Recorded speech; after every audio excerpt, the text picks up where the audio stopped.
Good evening and welcome to 365 Days of Amazing Stories with Theo Mayer. Here we're on day 306, and I'm continuing the story of Jullanar of the Sea from 1001 Arabian Nights.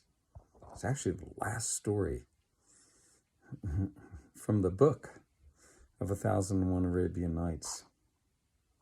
As you might remember, King Badir had been turned into a bird by Jahara, and the maid had taken King Badir supposedly to the island of thirst, where he would have died of thirst. But instead, the maiden felt pity for him and took him to an island that had abundant water and trees bearing fruit. And here, King Badir lived as a white feathered bird with beautiful orangish red beak and legs and feet. Now it so happened that because this island was so lush, there was a certain bird catcher that used to come to that island and cast his net over birds. Mostly he caught them for people to eat, but he also caught them for their beauty sometimes. And when he saw this white bird, he was so captured by what it looked like that he thought, this is not a bird to eat. It is a bird to be given to someone like a king. And so he took the bird with him and went back, and he brought it into market in hopes that one of the king's servants would come by.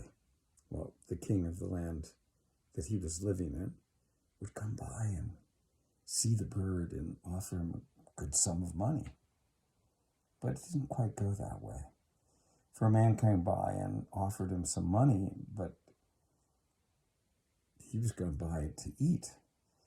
And the bird catcher asked him what he was going to do with the bird, and the guy said, well, I'm going to eat it. And the bird catcher said, I'm sorry, then I can't sell it to you. And at that point in time, he took the beautiful cage that he'd put the bird in and went to the king.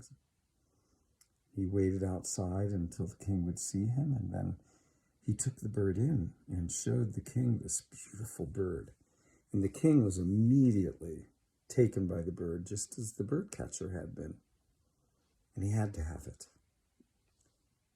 He asked the price, and the bird catcher said, well, of course, for you, sire, the price is nothing. It is a gift from me, as it should be.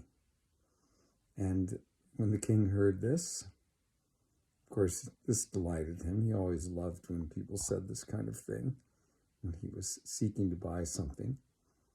But instead, he rewarded him greatly, much more probably than the bird catcher would ever have asked for. 1,000 gold dinars. Well, the king took the bird and put it in his daughter's room, because he thought certainly his daughter would just love to see this beautiful bird and keep it as a pet.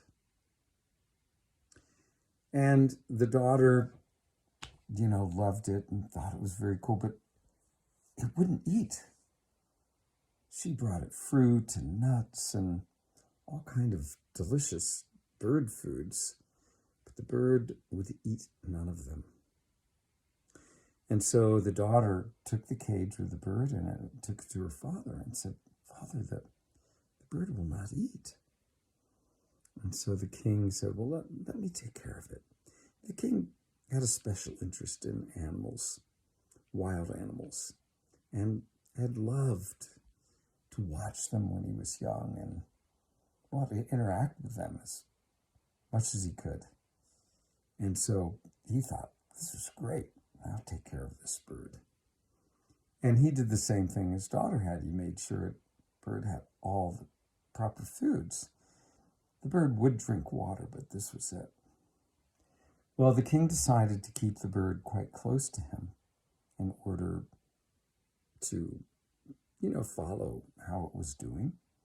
And one day, he was eating his meal, and he noticed that the bird was doing everything it could to get out of the cage and get to the table. So the king opened up the cage and allowed the bird out.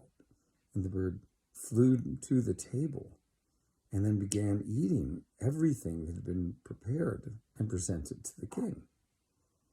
And the king marveled at this. He thought, wow, I've never seen a bird eat people food before. And he found it so surprising that he called his wife to come look and see what was going on. Now, in the inner chambers of the palace,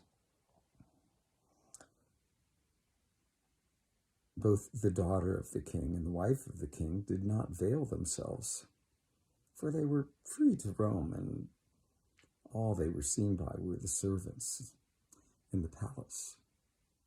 Well, she entered into the room where the bird was there eating at the table, and she immediately veiled her face. And the king, he looked at her and said, well, why are you doing this? She said, sire, this is not a bird. This is a man. And the king said, what? Are you crazy? Are you jesting with me? How can this bird possibly be a man? Well, the queen, who had been trained in the magic arts, but only used them for good, could see what exactly had happened, and she knew all of it. And so she turned to her husband, and we'll stop the story there and find out what happens next. Okay, thanks for joining. Have a good rest of your day or evening.